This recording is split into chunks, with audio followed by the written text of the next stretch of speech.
Este cuarto grado va a sacar chispas y le prometo que va a dejar la víbora chillando. Y para eso saludo, como siempre, a Yasmín Ugalde, integrante del Instituto Nacional de Formación Política de Morena. Querida Yasmín, me da mucho gusto saludarte. ¿Cómo te va? Buenas noches. Hola, buenas noches, Vicente, a ti y a todo tu auditorio. Les saludo, les agradezco el espacio. Claro que sí, también saludo a una amiga de la casa, amiga de esta familia sin censura, a la historiadora Carla Mote. Querida Carla, me da mucho gusto saludarte. ¿Cómo te va? Hola, querido Vicente, muy bien, muchísimas gracias. Pues yo, como siempre, muy contenta de poder conversar aquí en Sin Censura. También me da mucho gusto saludar a la socióloga por la Universidad Veracruzana, Laida Jacqueline Estrada Bautista. Laida, gracias por acompañarnos. Buenas noches. Hola, ¿qué tal? Buenas noches, muchas gracias, un gusto estar aquí. Y también llega la abogada litigante en el sistema penal acusatorio, consultora de derechos humanos, género y seguridad. Gracias, Esmeralda Alexiur Ferreira. ¿Cómo te va, Esmeralda? Nuevamente me da mucho gusto saludarte.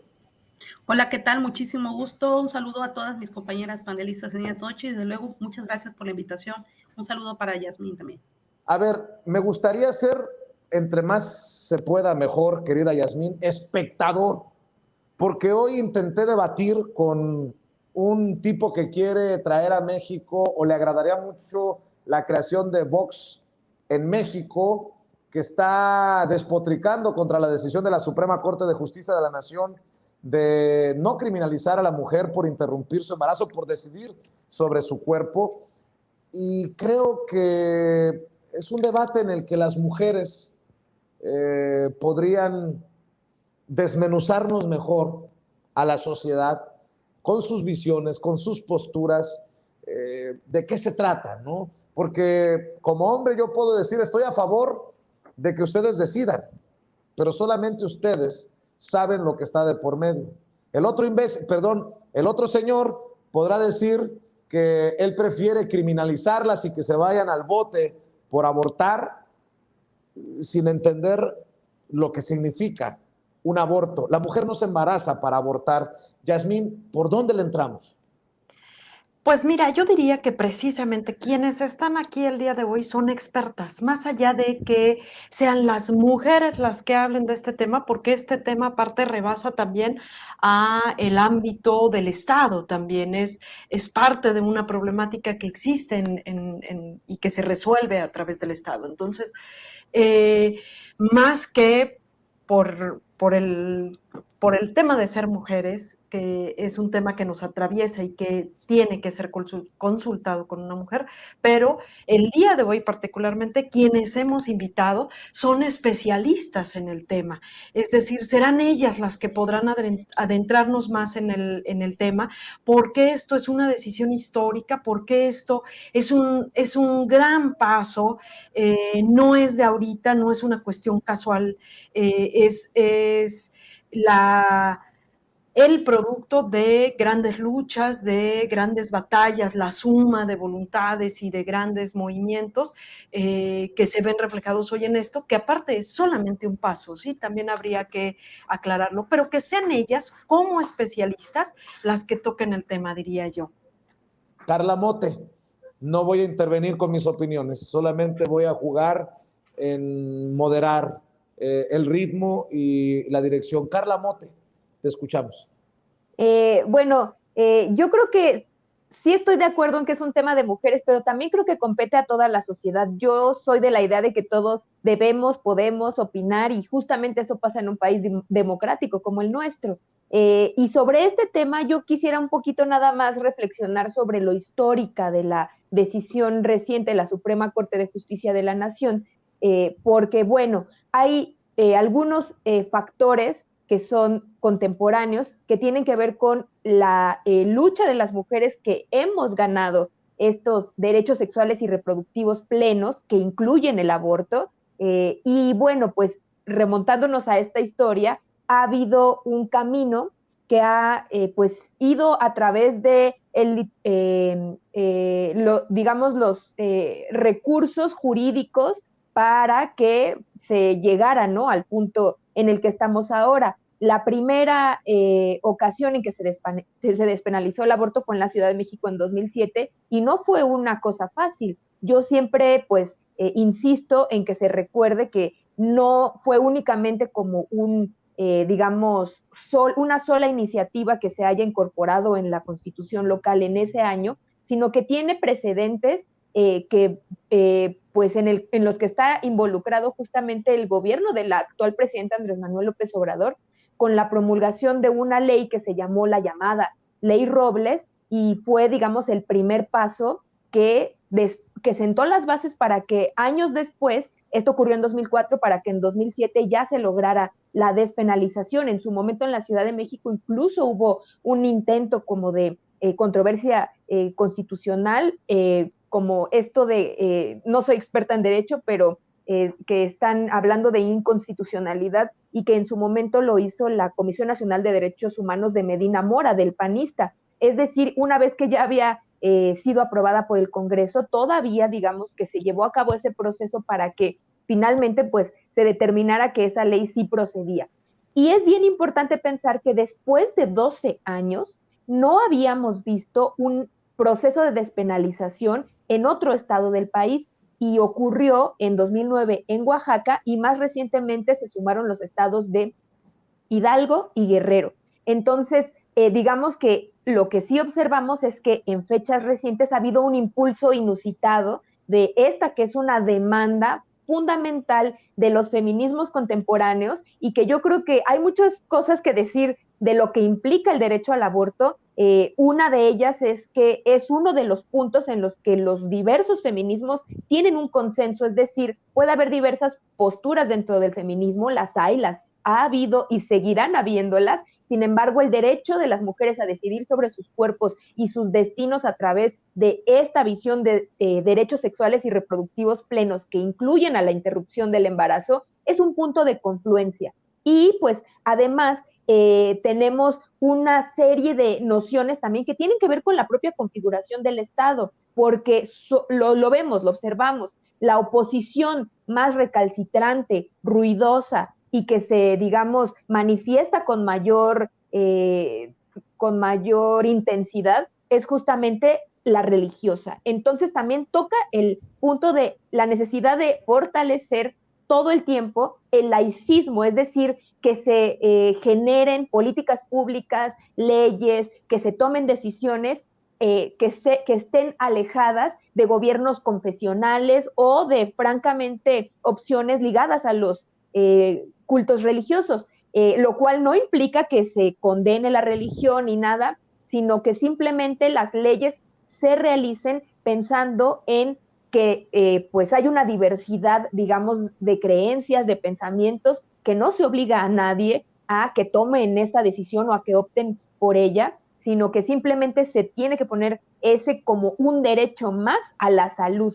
Y bueno, los grupos que se oponen, que son grupos mayoritariamente religiosos, pues sus argumentos suelen ser de corte teológico, y pues eso no puede regir a las leyes ni a las políticas públicas. Por eso también, y ya para finalizar, el reciente fallo de la Suprema Corte de Justicia, lo que a mí me parece muchísimo más interesante, además de las consecuencias jurídicas, que de eso seguramente pues hablarán esta mesa con expertas, implica que se debata sobre lo que realmente importa, que es la vida de las mujeres y los derechos que tenemos a una vida sexual plena y con todos los derechos y garantías, y que no se aduzcan, digamos, otros temas como cuándo empieza la vida y cosas que tienen que ver más con la teología, con la filosofía, y que son, digamos, problemas que no van a tener una solución sencilla y que ni siquiera creo que tendrían por qué estarse discutiendo,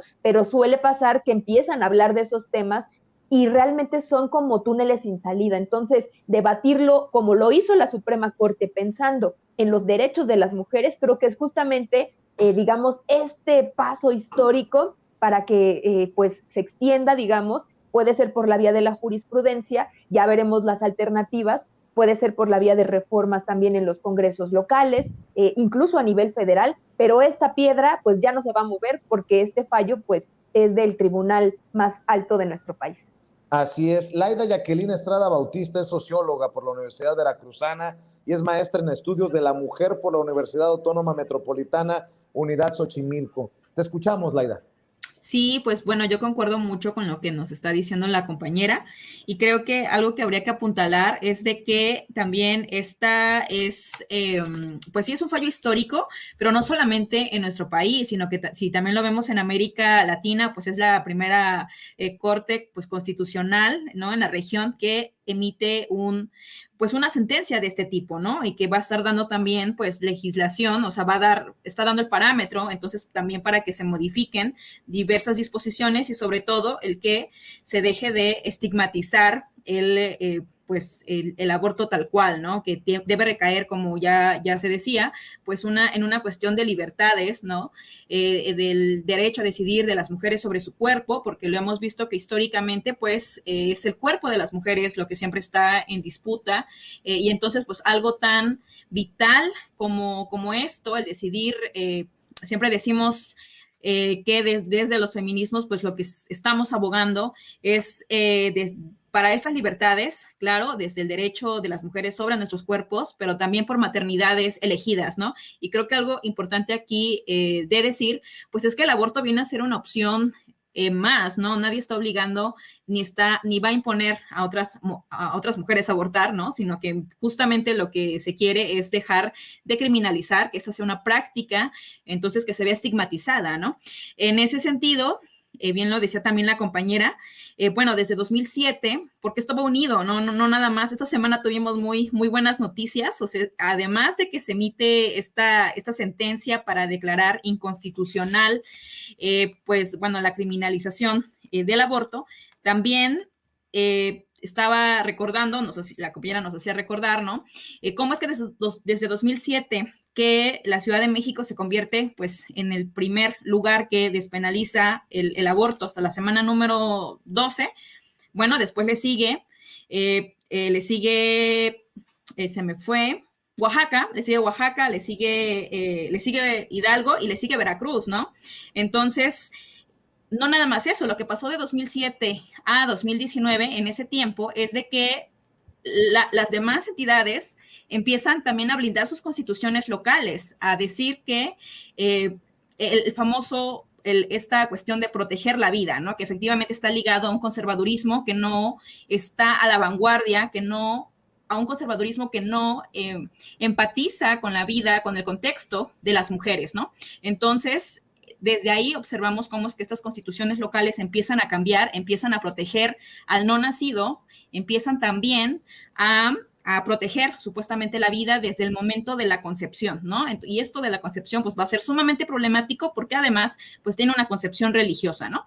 Y lo que vimos apenas fue ayer, que la Suprema Corte de Justicia de la Nación, pues también declara inconstitucional reconocer la vida humana desde la concepción, lo cual, pues en Veracruz tenemos está eso, ¿no? O sea, nuestra constitución sí local fue modificada y esperemos también que, bueno, con esta sentencia, pues también nos da parámetros, ¿no? Es sumamente de avanzada en ese sentido, pues estos dos aspectos, ¿no? Por un lado, la parte de que la Suprema Corte pues emite este paso histórico sobre el aborto y el debate también acerca de reconocer la vida humana, ¿no? Y que entonces, en ese sentido, pues también avanzar en el sentido de que las mujeres pues se debe proteger este derecho, ¿no? A decidir sobre nuestros cuerpos y sobre todo dejar claro pues que el aborto no se busca imponer a nadie, ¿no? Más bien es como viendo el contexto que hoy tenemos pues no solamente en México, ¿no? También en América Latina, por ejemplo, qué está pasando con el tema de los embarazos en adolescentes, no sé, un montón de situaciones que nos atraviesan a las mujeres y que entonces es importante que existan ese tipo de sentencias porque vienen a sumar, ¿no? Vienen a ser una opción también y una decisión, una deuda histórica, como decimos, ¿no? Desde los movimientos feministas, deudas históricas que, bueno, qué bueno que en este momento estamos presenciando, ¿no? Momentos muy importantes dentro de los movimientos feministas, de los feminismos más bien, donde se está emitiendo estas sentencias. Así es. Esmeralda, tú eres abogada litigante en el sistema penal acusatorio, consultora de derechos humanos, género y seguridad. Eres capacitadora, consultora, asesora en diversas instituciones de gobierno como fiscalías, institutos de las mujeres, en el Poder Judicial, en la educación pública y en seguridad, entre algunas otras. ¿Tu opinión? No te escucho, querida Esmeralda. A ver, por favor, les encargo al Por equipo de ahí ya me producción. escuchas, ¿verdad? Ahí te escucho, Esmeralda. Muchas gracias, una disculpa. Yo creo que las compañeras Carla y Jacqueline han descrito de manera excepcional algunos aspectos históricos y también de algunos alcances que conllevan a la que se resolvió por parte de la Suprema Corte de Justicia.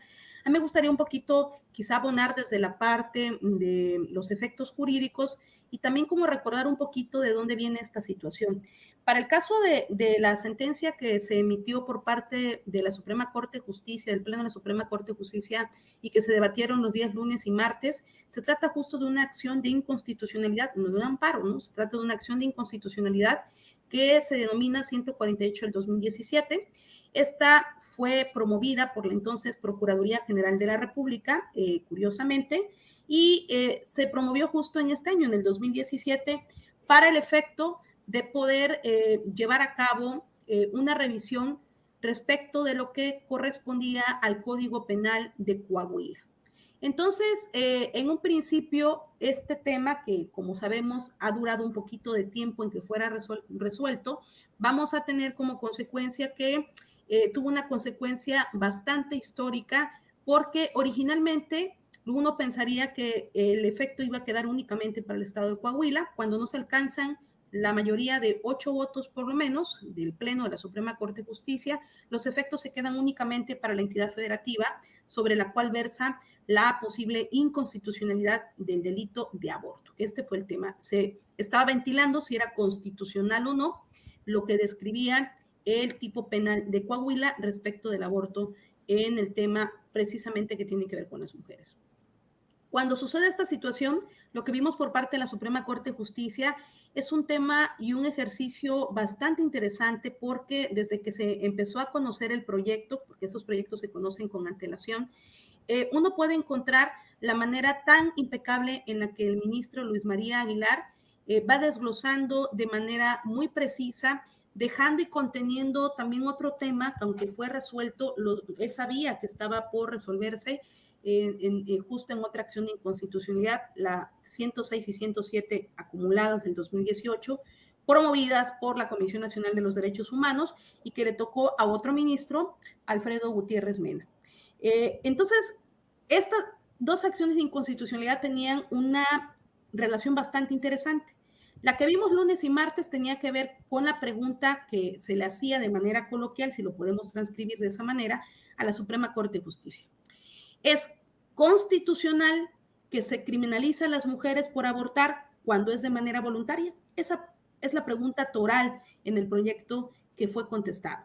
Y la respuesta que llegó a la Suprema Corte de Justicia es que es inconstitucional. Es decir, es inconstitucional que se meta el Estado a la esfera privada de las mujeres, es inconstitucional que se violenten derechos humanos que están íntimamente relacionados con esta prohibición de que las mujeres aborten cuando ellas así lo decidan, que esa es la clave, y que atenta a otros derechos humanos como primordialmente el derecho a la igualdad jurídica, el derecho a la autonomía, el libre desarrollo de la personalidad y que impacta de manera muy profunda, como lo sabemos en la realidad, como lo vivimos en la realidad, las colectivas, acompañantes, en donde observamos que los contrastes y contextos en el que se desenvuelven las decisiones de las mujeres en torno al aborto son sumamente variadas.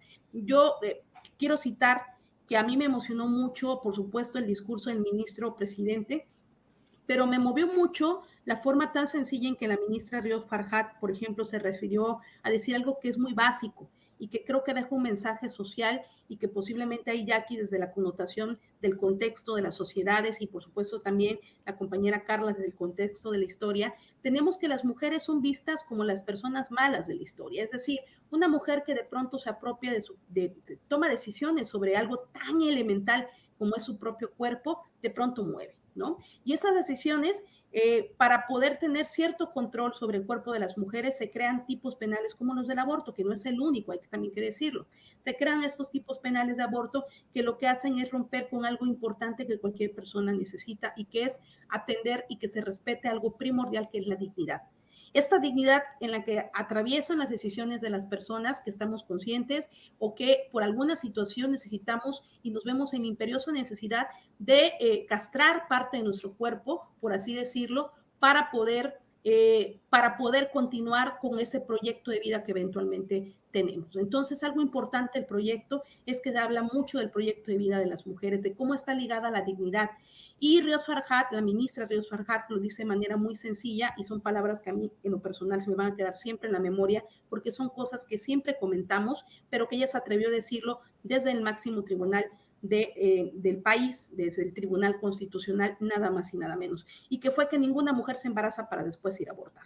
O sea, la gente piensa desde el año 2007 en que se aprueba el tema del aborto en Ciudad de México, la gente se imaginaba en este colectivo, en esta zona de estereotipos, que las mujeres al día siguiente de la despenalización parcial de la Ciudad de México iban a estar formadas como en las tortillerías para ir a abortar a diestra y siniestra, con casi por deporte, con una situación olímpica. Y eso es una situación que, querramos o no, se quedó en el imaginario colectivo y que la ministra Rios Farhat señala y menciona muy bien desde este tribunal constitucional y dice, a ver, es que esto es una realidad. Las mujeres, ninguna busca embarazarse, ninguna mujer quiere embarazarse para posteriormente abortar. Y una parte esencial, y lo comento porque más allá de los elementos desde la educación sexual, que por supuesto siempre se ha pugnado para que sea una forma de minimizar los estragos que se tienen en algunos contextos, porque la educación sexual no necesariamente funciona en todos los contextos, rezagos sociales, elementos, por ejemplo, de personas que no tienen acceso a medios inmediatos, por mucho que incluso conozcan las consecuencias, tampoco tienen redes de apoyo para llevarlo a cabo. Entonces, la educación sexual solamente es una parte del problema. Pero algo importante que toca el proyecto y que también me mueve mucho y que creo que son esas letras chiquitas las que tenemos que considerar, es que también el ministro ponente hace mucho énfasis en que particularmente el Estado con los tipos penales que criminalizan a las mujeres prácticamente están mandando el mensaje siguiente. Es decir, tú vales como mujer en tanto maternas y en tanto aceptas la maternidad de manera resignada. Pero en tanto tú eres mujer que no acepta la maternidad de manera leal y conforme a los estratos sociales que se nos han inculcado, entonces ya no tienes una protección constitucional. Entonces, esta cuestión íntimamente ligada de que se tuvo desde la versión estereotipada de las mujeres y los roles que le corresponden, en el sentido de ligar siempre a las mujeres con la situación de la maternidad. Y también, por supuesto, esto es lo que genera que el resultado de la Suprema Corte de Justicia ponga un alto y diga, no se puede culpabilizar a una persona, en este caso a una mujer, porque quiera decidir sobre su cuerpo, para que quiera decidir que quiera abortar, porque simplemente atenta con su proyecto de vida. No importa absolutamente tener una causal o no en la entidad federativa, los efectos que nos da esta resolución llegan a tal nivel que incluso en Ciudad de México, si ya pasaron las 12 semanas, lo mismo va a pasar en Oaxaca o en Veracruz o en Hidalgo, si ya pasaron las 12 semanas y tampoco hay una de las pausales para poder interrumpir el embarazo, con este criterio basta con el simple consentimiento de las mujeres para que puedan llevar a cabo la interrupción del embarazo. Y por otro lado, dejó intocado apenas de manera muy sutil y brillantemente el ministro Luis María Aguilar el sentido de no meterse a otra situación que se esperó para el día de ayer y que también es un hito completamente histórico porque era una de las falacias con la que los prestadores y prestadoras de servicios generaban oposición o obstruían el acceso al aborto de las mujeres en la mayoría de las entidades federativas, hay que decirlo. Y me refiero a que el segundo proyecto, que fue justo el del día de ayer, las acumuladas de acción de inconstitucionalidad 106 y 108 del 106 y 107 del 2018, justo lo que viene a resolver para concluir esta primera parte es que sí hay limitantes para el Estado cuando se trata de otorgar titularidades de derechos humanos a las personas. Y entonces atrae una sentencia emblemática de la Corte Interamericana de los Derechos Humanos junto con otro criterio que es Baby Boy contra Estados Unidos y que se trata justo de este elemento en donde indica que de ninguna manera los estados son competentes para poder asignar derechos humanos a persona alguna y sobre todo cuando estos derechos humanos restringen de manera paulatina el derecho de una persona que ya está viva. Llegó a la distinción de crear en una manera muy específica que no son competentes para poder pronunciarse sobre esto. Es decir, ninguna entidad federativa puede poner en sus constituciones que protege la vida desde la concepción. Así de sencillo. Y el tema de fondo también subyace en que por fin reconoce en dónde inicia la protección y cuál es la protección que se le debe dar al no nacido o al nacituros, como se denomina en términos médicos, y cuál es la dimensión de protección que se le tiene que dar a las mujeres. Y una parte fundamental de fondo es que se incluye la posibilidad de que entonces tengamos que entender que aunque el no nacido o el nacituros tiene una protección importante, le interesa al Estado su protección, jamás esta protección va a estar por encima de la protección que se le debe de dar a las mujeres, quien ya es una persona y quien es la única titular de derechos humanos. Entonces, ese falso debate, por lo menos desde el punto de vista jurídico, entre qué debe de prevalecer el derecho a la vida del no nacido o el derecho a la vida de la madre, esto tiene una conclusión y es sencilla. Simplemente el derecho humano de las personas es para las personas y la única que es considerada persona para titular de derechos de manera ya amplia y coloquial, pues son las mujeres. Entonces, por esta parte me quedo. Así es, Yasmín.